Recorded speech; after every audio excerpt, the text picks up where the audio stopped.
Hello friends, मेरा नाम देवेंद्र कुमार है और आज के इस वीडियो में मैं आप लोगों को बताऊंगा कि स्पाउस गवर्नमेंट ट्रांसफ़र क्या है, आखिर इसकी ज़रूरत क्यों पड़ी, कैसे स्पाउस गवर्नमेंट ट्रांसफ़र को स्ट्रेंथन किया गया, इसमें 6th पे कमीशन और 5th पे कमीशन के क्या रिकमेंडेशंस थे, स्पाउस गवर्नमेंट ट्रांसफ़र किस कंडीशंस में मैंडेटरी है अर्थात अनिवार्य है, किस कंडीशन में प्रेफरेबल है अर्थात उसमें एडमिनिस्ट्रेशन कैन उसमें डिसीजन ले सकती है और उसको प्रेफरेंस दे सकती है, इसमें कितने साल की नौकरी चाहिए होगी, इत्यादि इत्यादि। स्पाउस गवर्नमेंट ट्रांसफ़र, तो स्पाउस गवर्नमेंट ट्रांसफ़र का जो सब डीओपीटी ने इंस्ट्रक्शन जारी किया था उसके आधार पे रेलवे बोर्ड ने आरबीई 23/2010 के माध्यम से इंस्ट्रक्शन जारी किया, जिसमें कंप्रिहेंसिव गाइडलाइन दी गई कि आखिर स्पाउस गवर्नमेंट ट्रांसफ़र के लिए क्या क्या गाइडलाइन और इंस्ट्रक्शंस होंगे, कैसे गवर्न होगा। तो इसमें जो स्पाउस गवर्नमेंट ट्रांसफ़र है उसकी जो बेसिकली रिकमेंडेशन है वो 5th पे कमीशन और 6th पे कमीशन दोनों ने ही दिया था, और जिसके बाद जो पुराने जितने भी रूल्स रेगुलेशंस इसके बारे में थे उसको मॉडिफाई किया गया और 2010 में एक कंसोलिडेटेड इंस्ट्रक्शंस जारी किए गए, अर्थात एकीकृत इंस्ट्रक्शंस जारी किया गया, जिसमें डिफरेंट जो कंडीशंस हैं, डिफरेंट परिस्थितियां हैं उसके बारे में चर्चा की गई, जहाँ की जो एम्प्लॉय की परिस्थिति क्या होगी, अगर स्पाउस क्या क्या परिस्थिति है तो इस कंडीशन में कहाँ पे किसको ट्रांसफ़र किया जाएगा और कौन किस कॉम्पिटेंट अथॉरिटी के पास आवेदन करेगा, इसके बारे में जानकारी दी गई। स्पाउस गवर्नमेंट ट्रांसफ़र का मतलब है कि पति और पत्नी या अर्थात हस्बैंड और वाइफ की पोस्टिंग सेम स्टेशंस पे या सेम सिटी में होना स्पाउस गवर्नमेंट ट्रांसफ़र कहलाता है।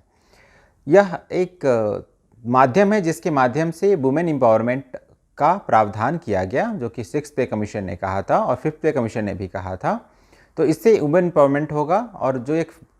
फैमिली लाइफ है वो एक जो भी सर्वेंट है, रेलवे गवर्नमेंट सर्वेंट है, वो एक बेहतर फैमिली लाइफ जी सकेगा और अपने बच्चों की भी देखभाल अच्छे से कर सकेगा और साथ में अपनी ड्यूटी भी कर सकेगा। ये इसके बेसिक जो उद्देश्य हैं, ऑब्जेक्टिव हैं, वो यही हैं जिसके आधार पर स्पाउस गवर्नमेंट ट्रांसफ़र की संकल्पना, इसका जो कंसेप्ट है उसको एक मूर्त रूप दिया गया।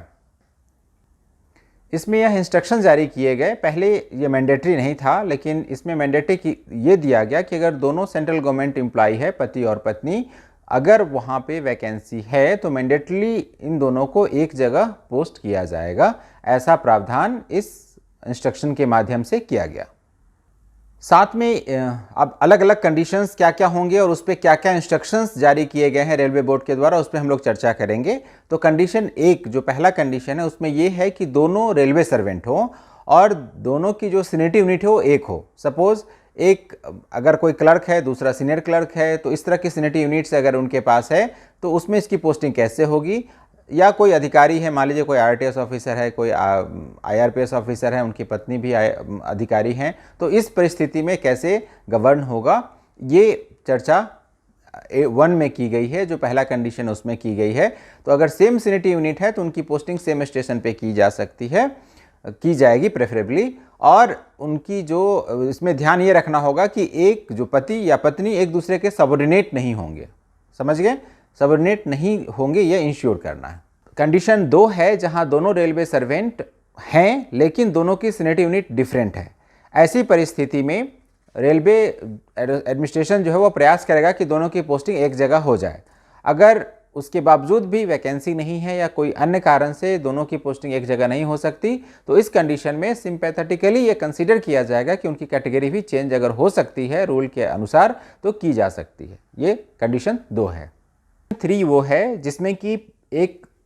पति या पत्नी रेलवे सर्वेंट है और दूसरा ऑल इंडिया सर्विसेज में है या सेंट्रल सर्विसेज में है। ऐसे कंडीशन में रेलवे जो सर्वेंट है उसको जो ऑल इंडिया सर्विसेज है या जो सेंट्रल सर्वेंट हैं, पति या पत्नी, उनकी जगह पोस्ट किया जाएगा, उनके सिटी में, उनके एडजेसेंट प्लेस में, या अगर वहाँ पोस्टिंग्स, वहाँ पे अगर प्लेस नहीं है, वहाँ वैकेंसी नहीं है, वहाँ कोई रेलवे का एस्टैब्लिशमेंट नहीं है, तो नियर बाय जो रेलवे एस्टैब्लिशमेंट होगा वहाँ पे उस पति या पत्नी को, जो रेलवे सर्वेंट होगा, उसको वहाँ पे स्थानांतरित किया जाएगा, पोस्ट किया जाएगा। अब हम 4th कंडीशन में देखते हैं कि अगर कोई एक रेलवे सर्वेंट है, चाहे वो गस्टेड हो या नॉन गस्टेड हो, और दूसरा स्टेट गवर्नमेंट में एम्प्लॉयड है, ऐसे कंडीशन में चूंकि स्टेट गवर्नमेंट का जुरिसडिक्शन फिक्स है, तो उसमें क्या होता है कि रेलवे सर्वेंट जो होगा उसको उस स्टेट में पोस्ट किया जाएगा जहां उसके पति या पत्नी पोस्टेड हैं, और प्रयास ये किया जाएगा कि अगर वहाँ रेलवे का एस्टैब्लिशमेंट है, रेलवे की यूनिट है, तो उसमें पोस्ट किया जाए। अगर रेलवे यूनिट वहाँ पे नहीं है तो जो नियर बाय रेलवे यूनिट है, जो क्लोजेस्ट नियर बाय स्टेशन होगा या एस्टैब्लिशमेंट होगा, यूनिट होगा, डिवीज़न होगा, हेडक्वार्टर होगा, उन जगह पे रेलवे एम्प्लॉय को पोस्ट किया जाएगा, ताकि रेलवे एम्प्लॉय और स्टेट गवर्नमेंट एम्प्लॉय दोनों साथ साथ अच्छे से रह सकें और उनके बच्चों का भी पालन हो सके। अब जो पांचवा कंडीशन है वो है कि एक जो एम्प्लॉय है वो रेलवे सर्वेंट है और दूसरा या तो पीएसयू में काम कर रहा है या गवर्नमेंट की जो अंडरटेकिंग है उसमें काम कर रहा है या प्राइवेट सेक्टर में काम कर रहा है। तो ऐसे कंडीशन में जो रेलवे सर्वेंट है वो आवेदन करेगा कि हमें हमारे जो स्पाउस है उनके आसपास पोस्टिंग कर दी जाए। तो कॉम्पिटेंट अथॉरिटी प्रेफरेबली वहाँ पे वैकेंसी देखेगा, वहाँ की परिस्थिति देखेगा और वहाँ पे पोस्ट करेगा, या वहाँ से जो क्लोजेस्ट रेलवे के एस्टैब्लिशमेंट होंगे वहाँ पे उनकी पोस्टिंग की जाएगी। ये तो 5 कंडीशंस जो मैंने आपको बताई, यह रूल में डिफाइन किया गया है, जो रेलवे के RBE 23/2010 में डिफाइन किया गया है। इसमें यह भी ध्यान रखा जाता है कि कभी कभी अगर किसी का केस रिजेक्ट किया जाता है तो उसमें स्पेसिफिक रीज़न मेंशन करना ज़रूरी है। अगर ऐसा नहीं मेंशन होता है तो जो एम्प्लॉय है वो आगे कंप्लेन कर सकता है, और वो कंप्लेन जो भी कॉम्पिटेंट अथॉरिटी जिसने ये ट्रांसफ़र ऑर्डर को अप्रूव किया है उससे एक हायर अथॉरिटी के पास इनके जो आवेदन हैं, इनके जो ग्रीवांसेज हैं वो जाएंगे। और ऐसा भी प्रावधान इस पॉलिसी में किया गया है कि जितने भी spouse ground transfer related complaints है उसको HOD अर्थात SAG लेवल के अधिकारी इसको टाइम बाउंड मैनर में डिस्पोज ऑफ करेंगे। ये इसके बारे में दिया गया है। साथ में यह भी कहा गया है कि स्पाउस ग्राउंड ट्रांसफर के लिए जो रजिस्टर होगा, अभी हम प्रायोरिटी रजिस्टर मेंटेन करते हैं, जैसे ओन रिक्वेस्ट ट्रांसफर मेंटेन करते हैं, म्यूचुअल ट्रांसफर मेंटेन करते हैं, उसी तरह से स्पाउस ग्राउंड ट्रांसफर में एक अलग से रजिस्टर मेंटेन की जाएगी, अलग से प्रायोरिटी मेंटेन की जाएगी। तो इसका भी ध्यान रखना है। तो अभी हम बताएं आप लोगों को दोस्तों कि स्पाउस ग्राउंड ट्रांसफर क्या है, क्यों लाया गया, इसके क्या क्या कंडीशंस हैं, इसमें कितने साल की सर्विस ज़रूरत होती है। तो स्पाउस ग्राउंड ट्रांसफर में किसी भी जो ईयर की बाध्यता है, जो कि पहले 5 साल की थी, जो बाद में अभी RBE 28/2022 अर्थात 10 मार्च को जो 2022 में पॉलिसी चेंज की गई, जिसमें यह कहा गया कि minimum service 5 years on request transfer में होनी चाहिए, उसको बढ़ा के 10 साल तक कर दी गई। और GM को एम्पावर कर दिया गया कि GM कैन डिसाइड कि कहाँ पे 5 साल से 10 साल किस ट्रेड में किया जा सकता है।